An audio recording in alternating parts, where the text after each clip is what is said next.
do you go when you dream? When you fall or are pulled into worlds unseen? This room is an ocean. The ocean is the sky. The planets like disco balls floating by. Time, a broken cassette, repeats and repeats. Tasha, time for dinner. I don't hear a thing.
The last time of anything has the poignancy of death itself.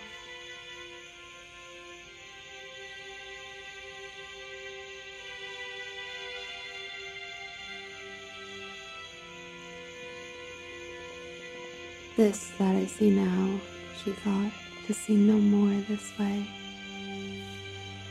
Oh, the last time, how clearly you see everything, as though a magnifying light had been turned on it.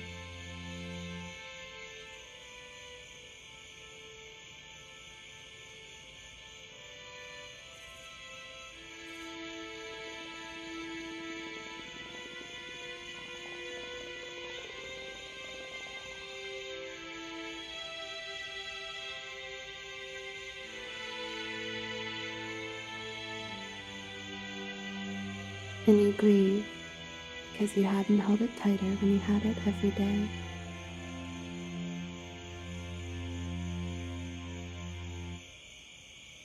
What had Grandma Mary Romilly said? To look at everything, always, as though you were seeing it either for the first or last time. Thus is your time on earth filled with glory.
He came now from the moor under misty fells.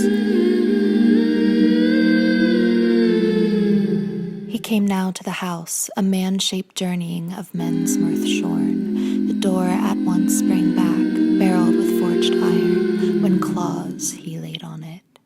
He wrenched, then wide, baleful with raging heart, the gaping entrance of the house. Then swift on the bright patterned floor the demon paced. In angry mood he went, and from his eyes stood forth most like to flame unholy light. He in the house espied there many a man asleep, a throng of kinsmen side by side, a band of youthful knights. Then his heart laughed. He thought that he would sever ere daylight came, dread slayer, for each one of these life from their flesh, since now such hope had chanced of feasting full. It was no longer doomed that he yet more might of the race of men devour beyond that night. Then the fierce spirit that abode in darkness grievously endured a time of torment. In that day after day he heard the din of revelry echoing in the hall. There was the sound of harp and the clear singing of the minstrel. There spake he that had knowledge to unfold from far-off days the first beginning of men, telling how the Almighty wrought the earth, a veil of bright loveliness that the waters encircle, how triumphant he set the radiance of the sun and moon as a light for the dwellers in the land, and adorned the regions of the world with boughs and with leaves. Life too he devised for every kind that moves and lives. The ill-famed haunter of the marches of the land, who kept the moors, the fastness of the fens, and, unhappy one, inhabited long while the troll kind's home, for the Maker had prescribed him with the race of Cain.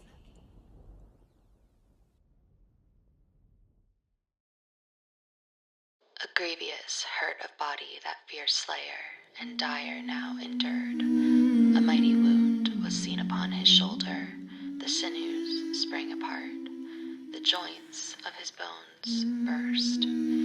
To Beowulf was vouchsafed triumph in battle, thence now must Grendel flee, stricken to death, to hide beneath the slopes of the fens, seeking his joyless haunts. Thereby, the more surely did he know that the end of his life was to come to pass, and the hours of his days were numbered. He came now from the moor under misty fells. September 10th. I started my last year of school.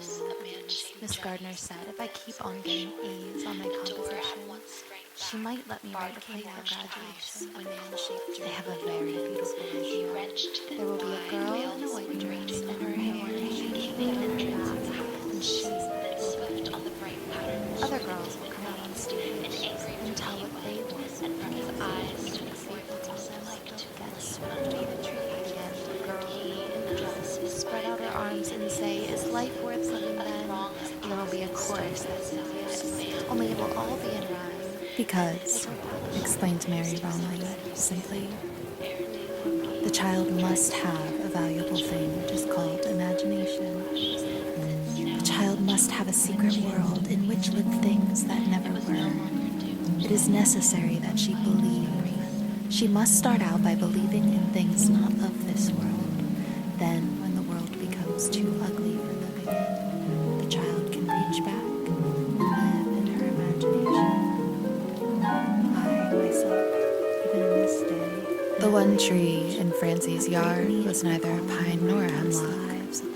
It had pointed leaves which grew along green switches, which radiated from the bough and made a tree which looked like a lot of opened green islets beyond what I have. Some people called it the tree of heaven. No matter where its seed fell, it made a tree which struggled to reach the sky.